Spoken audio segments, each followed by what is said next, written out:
Hello, good morning mga ka-adventure. Nandito ako ngayon sa isang area.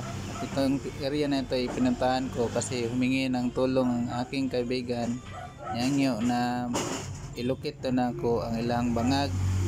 So isa ni siya ka cemented na bato, grip trap nga kani isa ni ka palaka or prag or tud.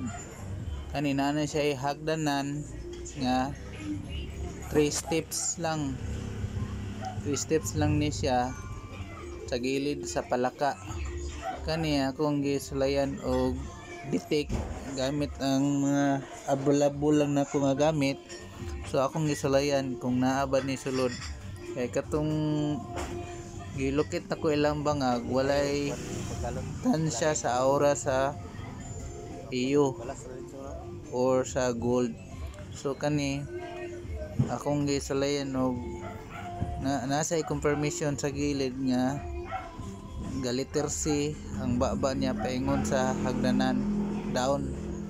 So sekreto na siya sa sikrasik Japanese code nga hagdanan nasa tamakanan commonly nadud siya under sa tamakanan sa hagdanan.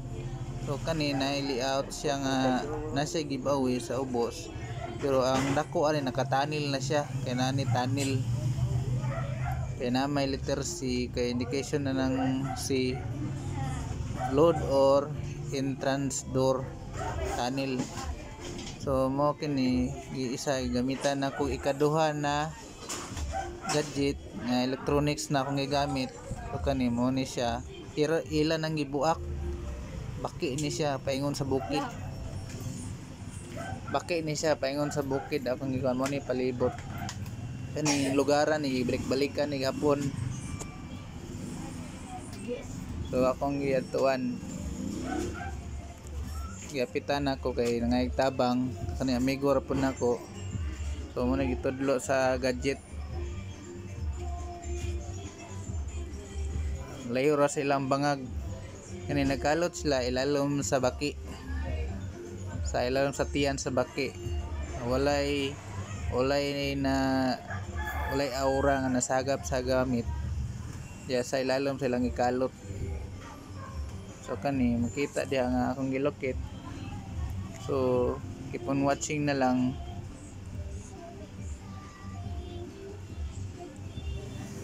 Yan po. Sa susunod naman po na pagbabalik namin dyan, simula na nila maghukay, ilan ang sugdan sa pagkalot.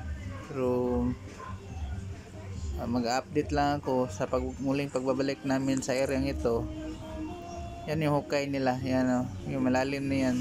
Kailang wala silang tagpuan. Yan na isang tud or palaka, yan yung hangdanan. Pero binasag na nila. Yan yung mapakan. Yan yung deposito sa lalim na apakan. Yan yung tinuturo palagi yung mga gamit na dinala namin. Yan lang talaga. Yung kusaya talaga yung umiikot dyan. Tinuturo niya kung saan nakalagay. Yan kasi may kuan yan. Ang palaka niyan parang papunta siya sa sloping terrain na bukid pero patag yan sa ibabaw, halos patag. So ito yung gamit palagi dyan ang tinutumbok ng gamit.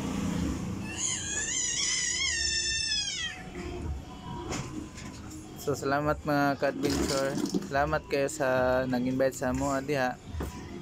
So sa sunod naman na video babalikan namin niya, i-update ko kayo. Salamat sa pagnonood at pag-subscribe sa aking YouTube channel at sa mga followers at mga subscribers. Thank you po. God bless. Bye.